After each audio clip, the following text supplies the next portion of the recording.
ద్వాపర యుగంలో మధురను ఉగ్రసేనుడు పరిపాలించేవాడు. అతని కొడుకు కంసుడు, కుమార్తె దేవకి.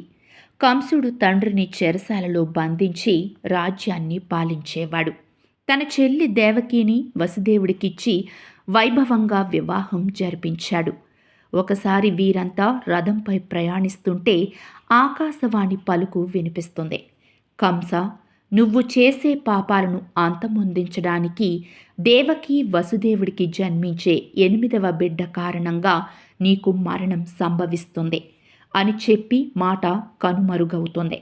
అంతటితో కోపోద్రిక్తుడైన కంసుడు తన చెల్లి దేవకిని వధించడానికి సిద్ధపడితే వసుదేవుడు అడ్డుపడి, బావా, మీకు 8వ బిడ్డ వల్ల కదా మీకు ఆపద సంభవిస్తుంది.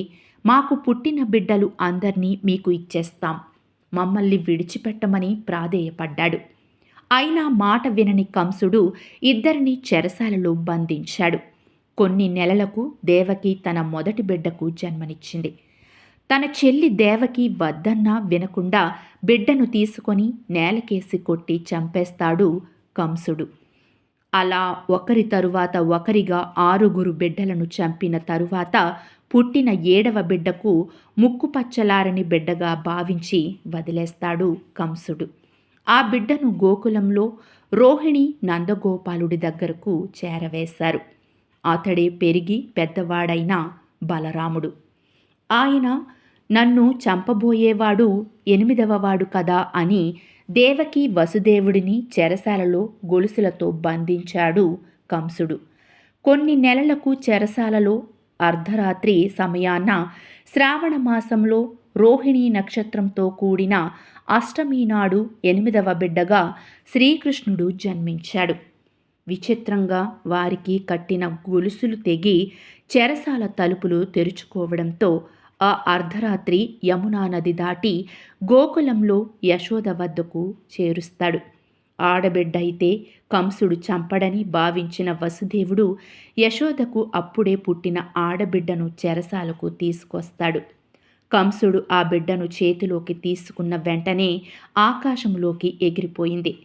యశోద తన బిడ్డకు కృష్ణుడిగా నామకరణం చేసింది. పెరిగి పెద్దవాడవుతున్న కృష్ణుడు చేసే అల్లరి అంతా ఇంతా కాదు. మట్టి తింటున్నాడని యశోద మందలిస్తే నోరు తెరచి అనంత విశ్వాన్ని చూపించి ఆశ్చర్యపరిచాడు.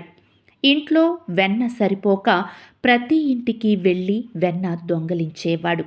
వర్షంతో అల్లాడిన గోకులంలో తన చిటికిన వ్రేలితో గోవర్ధనగిరి పర్వతాన్ని ఎత్తి వర్షం బారి నుండి కాపాడాడు.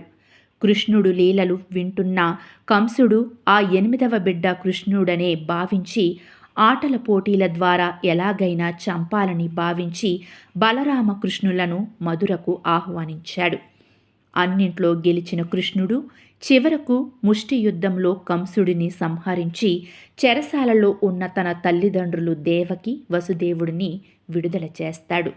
శ్రీకృష్ణుడు జన్మించిన రోజును కృష్ణాష్టమి లేక జన్మాష్టమిగా భారతదేశం మొత్తం జరుపుకుంటారు. ఇక ఈ కృష్ణాష్టమి రోజున ముఖ్యంగా నిర్వహించే ఘట్టం ఉట్టి కొట్టడం. యువకులు ఉత్సాహంగా పాల్గొనే ఈ ఘట్టం వెనుక ముఖ్య ఉద్దేశ్యం చిన్నతనంలో శ్రీకృష్ణుడు వెన్న కోసం చేసిన చిలిపి పనులను ఒకసారి గుర్తు చేసుకోవడమే ఈ ఉట్టి కొట్టే కార్యక్రమం. కృష్ణుడు అందరి ఇళ్లల్లోనూ ప్రవేశించి వెన్న, పెరుగు దొంగిలించేవాడు. కృష్ణుడి బారి నుండి తప్పించుకోవడానికి వెన్నను ఎత్తైన ఉట్టికి కట్టి వ్రేలాడతీసేవారు. కృష్ణుడు తన స్నేహితులను ఒకరిపై ఒకరిని ఒంగోబెట్టి ఉట్టిలో ఉన్న వెన్నను దొంగిలించేవాడు.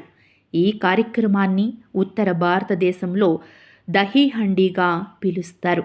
అలాగే ఈ రోజున చిన్నపిల్లలకు కృష్ణుడి వేషధారణతో అలంకరిస్తారు.